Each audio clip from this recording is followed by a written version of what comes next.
What's your favorite word? Mine is flibbertigibbet. Every now and then, I'll be talking to friends and family, and someone will use a big word, such as ignoramus, and I end up feeling like one when I don't know what the definition is and need to ask. This is especially the case when my partner introduced me to the game Balderdash. Balderdash is a board game created in 1984 by Canadian Games and eventually got bought and owned by Mattel. It revolves around hearing large funny words, such as dingleberry, and trying to bluff your way around your friends and family on what the definition is. Nevertheless, my performance on the game was rather lackluster, having not moved from the start 2 out of 3 of the games we played. So, I needed to get to training. And what better way to do that than through the power of AI? Cue montage.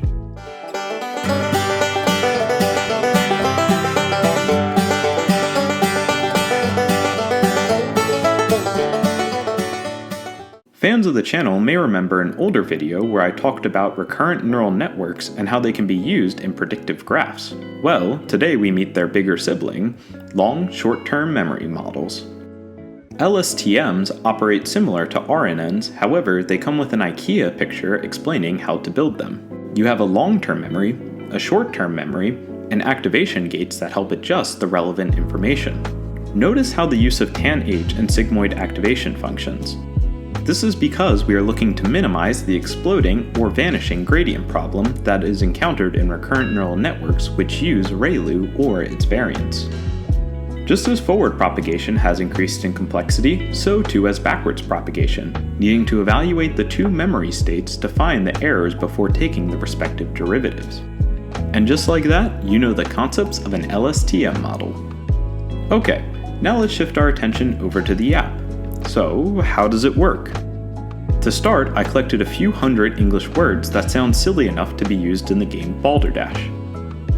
Next, I built an LSTM which can be found on my GitHub if you want to dive into it yourself or follow along. Some things to highlight about the LSTM is that unlike other neural networks, I found that it was easier to handle the weights as their own object instead of writing some generic code to cover that.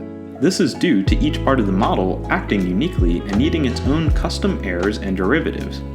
In addition, it's important to note that unlike numbers, the letter A does not have a linear representation to the letter B like how the number 1 does to the number 2. This means that we want to use a classifier for our I/O, and that sums up to all the letters being tokenized in an array of 0s and 1s. After we ran a 2500 training session, we were able to have a model with 90% accuracy. Now, we could increase the accuracy through adding more weights to the model, however, we're in the business of making features out of our bugs. That 10% flaw is by design, no matter what the haters tell you. Once we have trained our model, then we retrain our model, because we forgot to save its progress. And now that we have a saved model, we can build the second use case of the app, the dictionary part. Since our model isn't 100% perfect, it has a chance to hallucinate and can produce English-like words that aren't real. This means that we'll need to cross-check our work by sending a message over to a website to validate that. While I could have generated an API key to use with some websites, the problem is that I post my code to GitHub pages, and if I want to keep the free tier, I need to make all of my stuff public, which includes the API keys. In solution, I downloaded my favorite meal, beautiful soup, and got to scraping. This kinda gets into a gray area with some websites, as they don't like you scraping their data, and we'll see more of that in the future. But for now, we built the functionality to tell someone to tell us if our AI is right or not. In the event that the AI made up a word, we'll need to look for a definition of a real word to put in its place. Lastly, we code up the UI for this, and yeah. Remember that gray area I mentioned earlier? Well, apparently there's a thing called C.O.R.S, and it stands for Cross-Origin Resource Sharing. In short terms, it means that websites don't like it when you make a website as a wrapper over them. This makes sense when you think about it, as platforms wouldn't want you to make your own third-party tool, which is scraping off of their hard-earned work. Reddit. So yeah, did I give up? No. I ran the code pre-deployment, stored it in a CSV, and then had my website read from the CSV instead of breaking the law. Doing law is cool, y'all. Hashtag stay out of jail.